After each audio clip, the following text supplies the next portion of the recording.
Sa mga pamilyang umaasa sa biyaya ng karagatan, walang malalim na di sisisirin,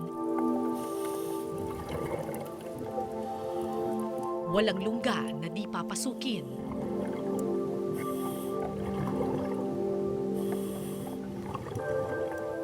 Walang takot na di haharapin.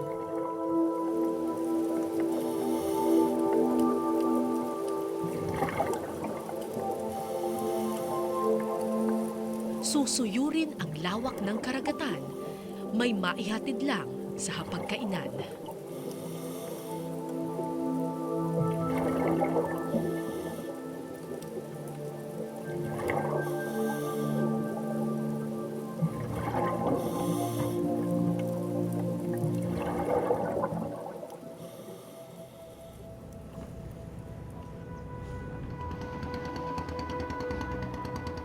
Singpayapa ng hangin ang isla ng Palawi sa Hilagang Pilipinas, isang luntiang paraiso sa bughaw na karagatan.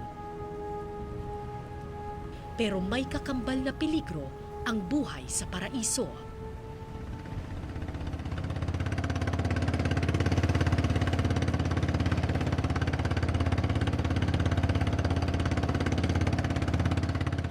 Araw-araw sa kanyang pagpalaot, kalahati ng katawan ni Gilbert nakasugal kay kamatayan. Anak ng isang maninisid, pangarap ni Gilbert ang makatuntong ng kolehiyo. Pero nang matapos siya ng high school, binawi ng dagat ang buhay ng kanyang ama. Ganon din ang kanyang mga pangarap. Sa edad na 17, si Gilbert ang tumayong ama sa kanyang mga kapatid.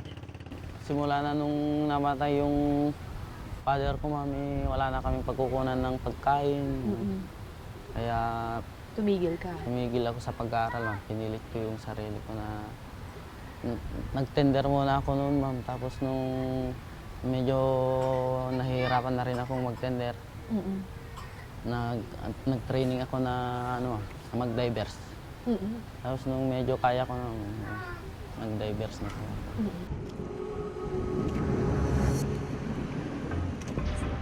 Pero hindi basta-bastang pagsisid ang ginagawa ng mga bata. Compressor diving ang tawag dito.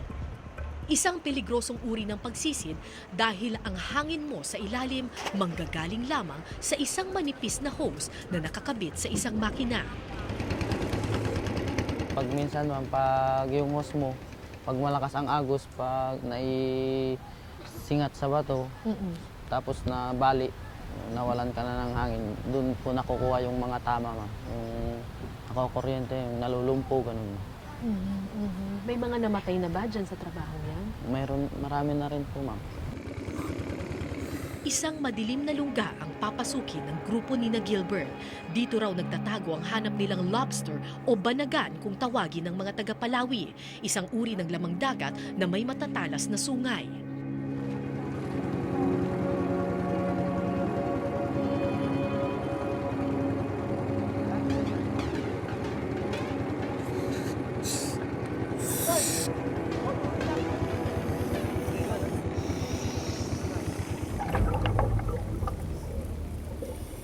Sampu hanggang 30 talampakang lalim ang kailangan sisirin ni na Gilbert para marating ang lungga ng mga banagan. Nocturnal animals ang mga banagan, kaya sa umaga nagtatago sila sa masisikip na lungga. Bakit ba mas gusto ninyo yung lobster kaysa sa pangingisda? Yung lobster kasi, ma'am, yun po, yung pag nakakuha na po kami ng 1 or 2 kilo, mas marami na po yung Kita. pinagbibintahan namin kaysa sa isang balding isda. Kasi yung isda lang po, mas mura lang po siya. Yung lobster po, kahit mas mahirap siyang huliin, mas mahal naman po siya. Sa ibabaw ng tubig, di maiwasang magkabuhol-buhol ang mga hose ng kompresor.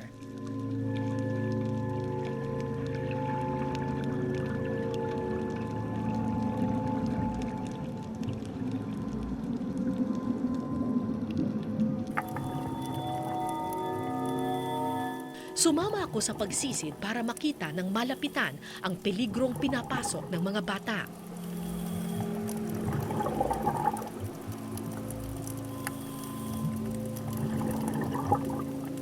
Hindi lang Banagan ang hanap ni na Gilbert, namamana rin sila ng isda at anumang lamang dagat na maaaring pagkakitaan.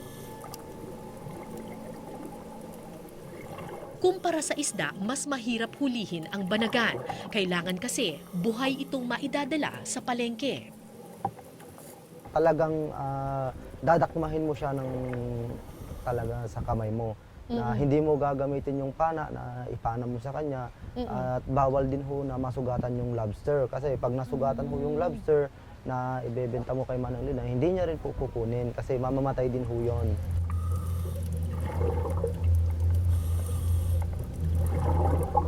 Pilit kong sinundan ng mga bata sa kanilang pagsisid.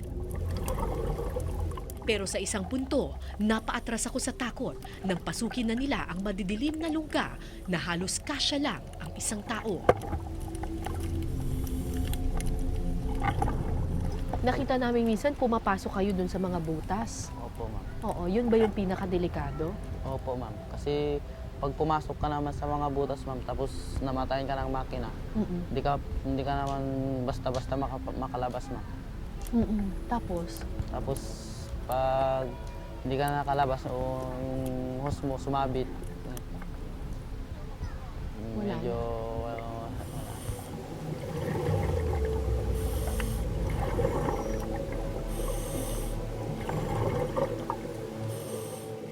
hindi ba magkakasabit-sabit yung mga ano ninyo, yung hose nyo minsan? Oo ma'am, ganun po. Pag malakas po yung agos, halimbawa po malakas po yung agos, kung minsan po nasasabit po sa mga batuhan yung hose namin, ang ginagawa lang namin po ma'am, tinatanggal na namin yung hose, umaahon na lang kami. Umaahon na lang kayo. Opo, tapos tinatanggal na namin yung hose ma'am. Para, kasi yung pag hindi mo tanggalin yun ma'am, yun yung papatay sa'yo.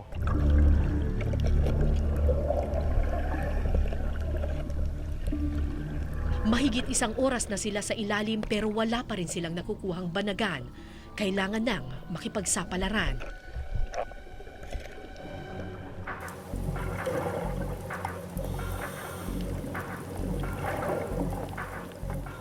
Sumuot si Gilbert sa ilalim ng isang malaking bato.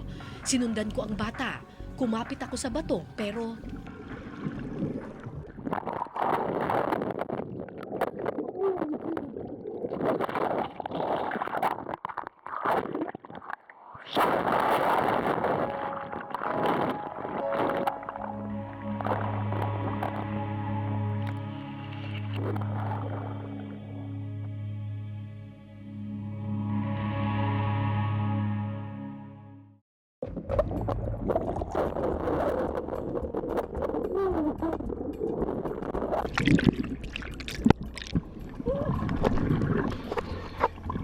sa lakas ng alon, akala ko tuluyan na akong mawawalay sa grupo.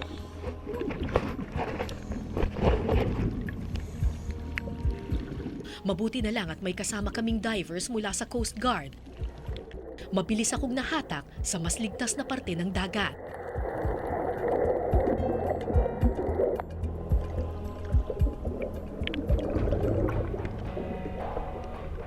Gaano man kalakas ang agos, hindi tumigil sa pagsisid si Gilbert. Nagpumilit siyang pumasok sa kaloob-looban ng mga lungga, gaano man ito kadelikado.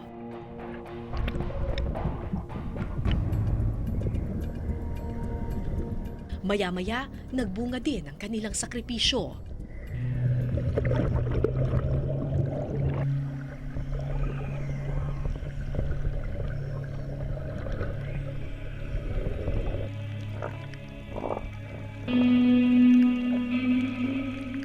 Mahigit 3 oras sa ilalim ng dagat ang grupo.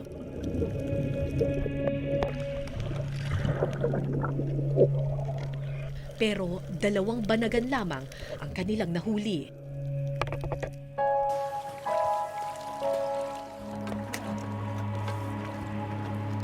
Hindi man umabot sa 1 kilo ang huli nila.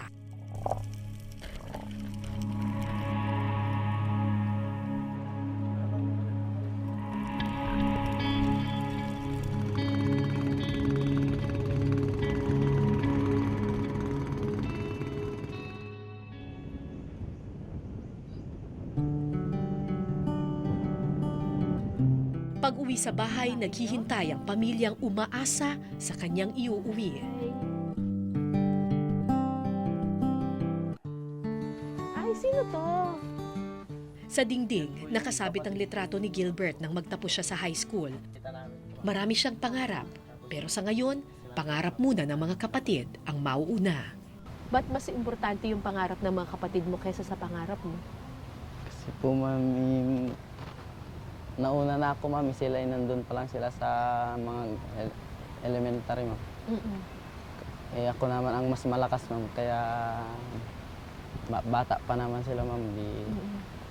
Tulong-tulungan lang, magtulong-tulungan muna kami mga magkakapatid.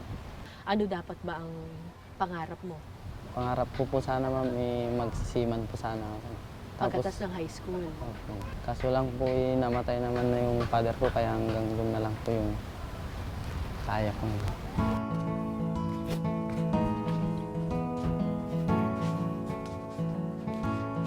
Pag may sobrang kita, nagtatabi si Gilbert ng pera sa loob ng isang aparador.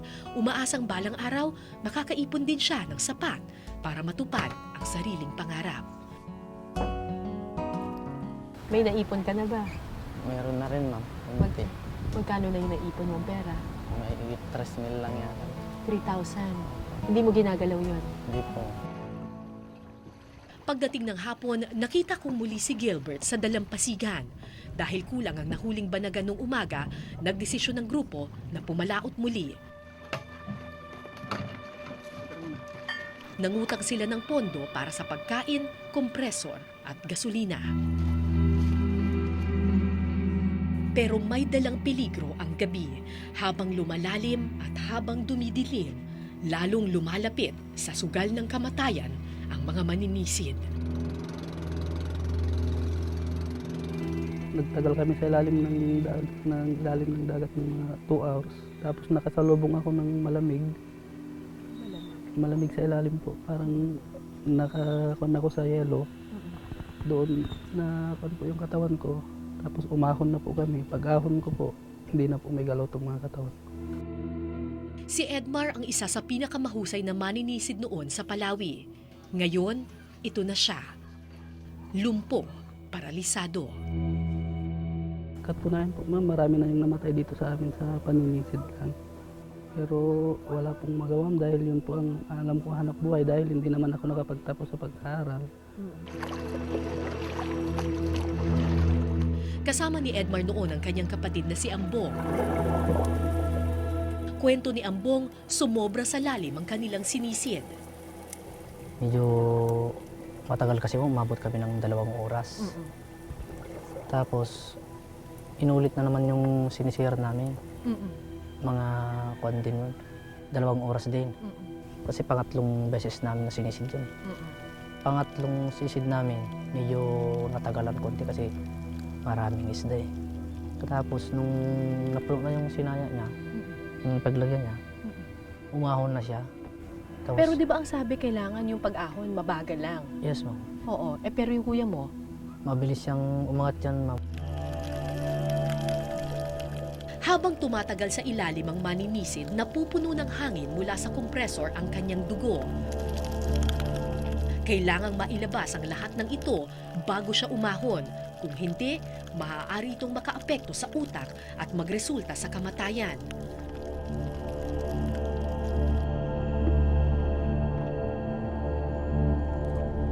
Natakot ako para kay Gilbert, pero desididong sumisid ang bata alang-alang sa mga kapatid.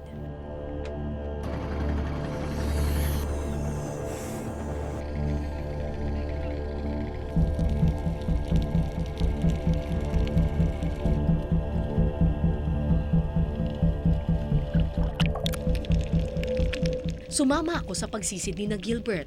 Parang tinunaw na yelo ang lamig ng tubig. Pero higit sa lamig, mas malaking kalaban ang dilim.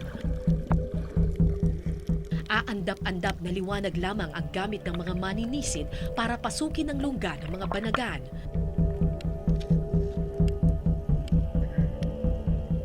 At dahil sa dilim, mahirap matansya kung gaano na kalalim ang iyong sinisid. hindi ka ba natatakot na posible ring mangyari sa'yo yun?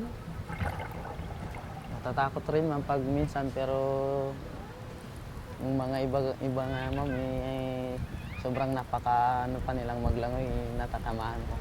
Kaya swerte-swerte lang siguro yun. So, paano yun kapag dinadapuan ka ng takot? Ano na lang iniisip mo? Iniisip ko na mami, basta may kita ko kinabukasan na. May bibili ng pagkain.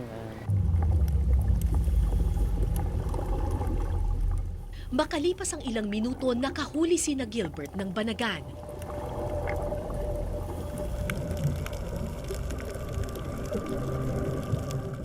Dinadakma lamang ng mga bata ang mga banagan. Isang maling hawak, maaari kang matusok ng matalim nitong sungay.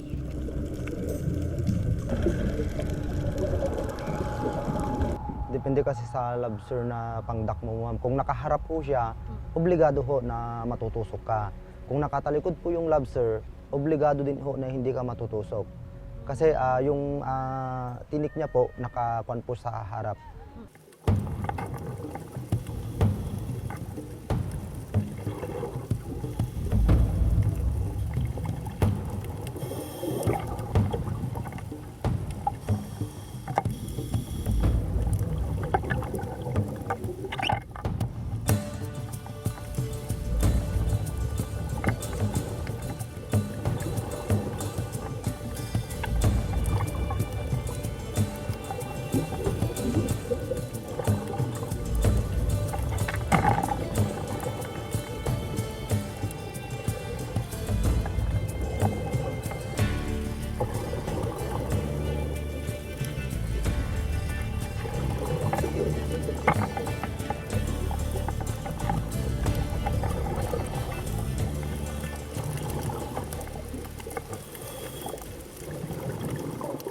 Makalipas ang isang oras, napuno na ang basket ng mga bata.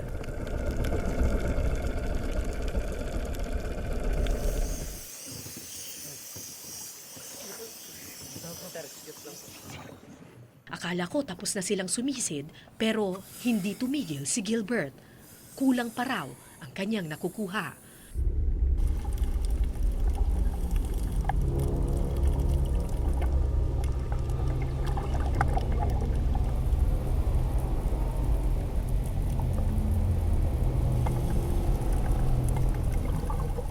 Lumipas pa ang 3 oras, hindi pa rin umaahon si Gilbert. Kinabahan ako. Nasaan ang bata?